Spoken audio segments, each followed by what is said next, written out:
Powered by the Montana Television Network. This is the 10 o'clock news on Q2, Montana's news leader. Good evening, everyone. Thanks for joining us tonight. I'm Jeanelle Slade. And I'm Russ Riesinger. Are Montana students making the grade? Newly released data from the Montana Office of Public Instruction shows grim numbers when it comes to standardized test scores. And while the nation's report card shows Montana students ranked above the national average in math and reading proficiency, those numbers are trending down. Tonight, MTN Chief Investigative Reporter Andrea Lutz takes a closer look at why Montana scores are not improving. Don't run. Another school day over.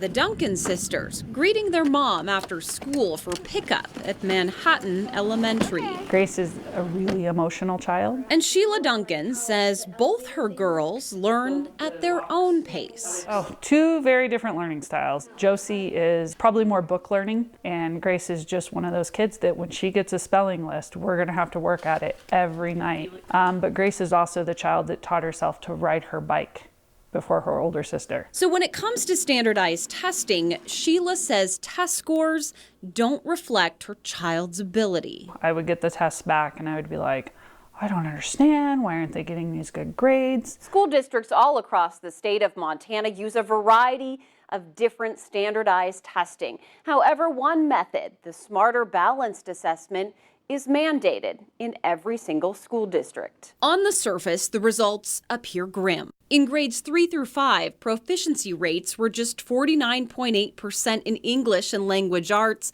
just 44.7% in math. In grades 6 through 8, proficiency rates were just 50.3% in English language arts, just 39% in math. This isn't right. This isn't appropriate. There's a problem.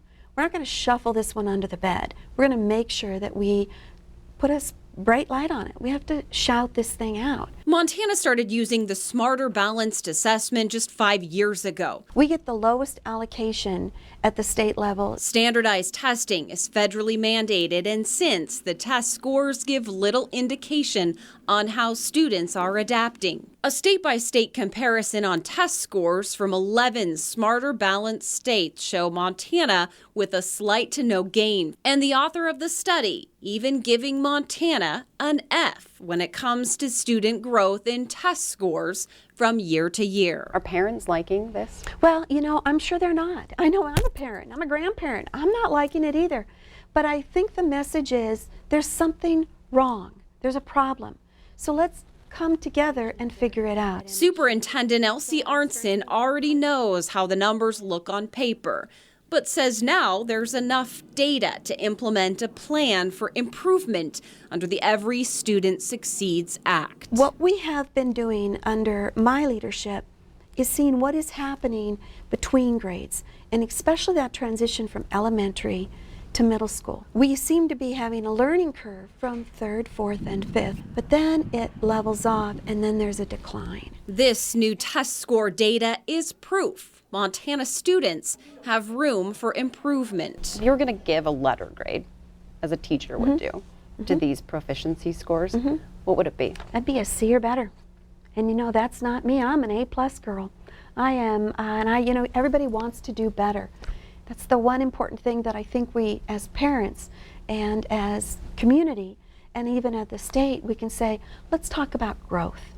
Growth. Well, they're all right here. Also something Sheila looks for when it comes to her daughter's learning. My feeling with standardized testing is, you know, we're taking all these different kids that learn differently, that act differently. If you stand in school for even a couple hours, you're going to see kids in different groups with different kinds of kids. And we're putting them in one standard box. And two different learning styles that she knows she must help guide as a parent. You know, it takes a village to raise a child, and that's absolutely true. I cannot lay everything on the school system. How did I help my kids? That's it. Andrea Lutz, MTN Investigates. And Andrea says Superintendent Arnson has directed her team to analyze the data, possibly form a task force and come up with a plan. Now, those with the Office of Public Instruction say while the Smarter Balance Assessment is challenging, it does not directly translate to grade level performance. And remember, just 12% of total education budget comes from federal dollars. Well, please listen up to this next story. Tonight, authorities have issued a missing person advisory for a little boy who could be in danger due to the cold weather. 3-year-old Christian Robinson Jr. was last seen 6 days ago in the Lodge Grass area. The toddler was with his mother, Whitney Burdenground, who is homeless. Christian is 3 feet tall, 50 pounds, with brown hair and brown eyes. Now, earlier tonight, the state lifted the alert by mistake, but as of news time, Christian is still missing. On to the weather scene now. Chief Forecaster Bob McGuire joining us. It was another nice fall day out there, but it sounds like we're going to fall back into winter, huh? Yeah, and right now it's very close to seeing rain showers moving in. So let me show you on the Doppler radar. We got it zoomed in. You can see there's Yellowstone County, and there's some bigger cells just out there by Acton. And so this stuff is continuing to push its way from the southwest to the northeast, and we'll probably get some rain out of this. Now, as we pull back a little bit farther, look at that. It's all snow up across the high line. That's what we've been watching. That's going to be our next snowstorm as it moves into the region. And because of that, we still have up until midnight winter weather advisories for much of the area highlighted in purple in the west. Could see 1 to 3 inches of snow in the valleys, 3 to 6 inches of snow in the mountains. Meanwhile, across the high line, that's a winter storm warning until 8 a.m. Wednesday morning, looking for 5 to 8 inches of snow up there. And also closer to the mountains, more like 1 to 5 inches of snow there, 2 to 5 inches across the rest of northeastern Montana. And so take a look. This is what's happening at the Great Divide right now by Marysville. The snow is falling there. And here's the way it looks in Great Falls. Got some snowfall in that area, and just a matter of time before we might see a few snow flurries move into Billings. We'll have more about that in a few more minutes. All right, thanks so much, Bob. Well, today a U.S. Senate committee advanced a bill to fully fund the Land and Water Conservation Fund. It's something both Montana's U.S. senators have been fighting for. Now, the Senate Energy and Natural Resources Committee voted 13-7 for the bill that fully funds the program at $900 million a year. Now, that's more than twice the amount it's been funded the past 3 years. Now, Senator Dane says the bipartisan vote is a good sign. The funding may actually pass Congress and get to the president's desk. The Land and Water Conservation Fund helps finance everything from fishing access sites to city park projects. Now, the committee also passed out a bill to fund maintenance backlogs in our national parks. Congressman Greg Gianforte, one of 106 U.S. House members, urging Major League Baseball to reconsider its idea to eliminate dozens of minor league teams. And that list includes the Billings Mustangs, the Missoula Paddleheads, and the Great Falls Voyagers here in Montana.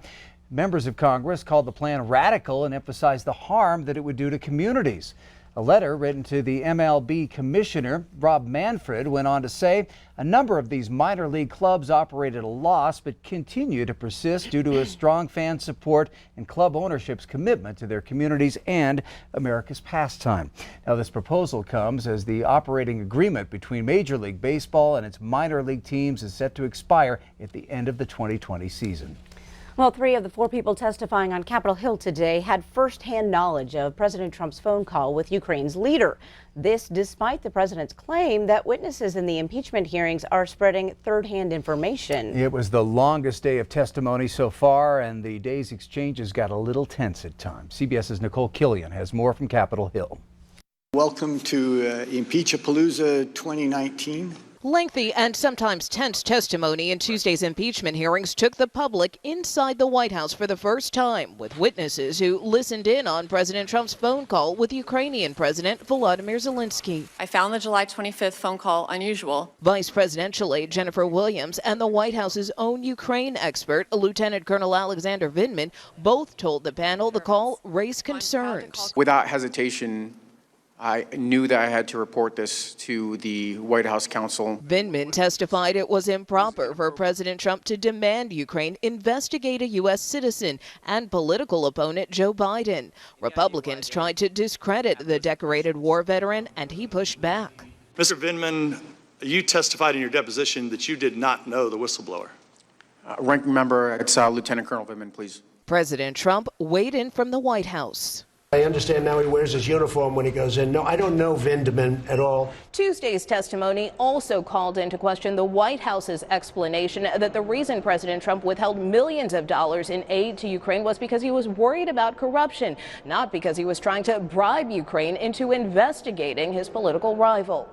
Former Special Envoy to Ukraine Kurt Volker testified he should have made the connection between a Ukrainian energy company and the president's desire to investigate the Bidens. He dismissed allegations against Biden. I've known former Vice President Biden for a long time.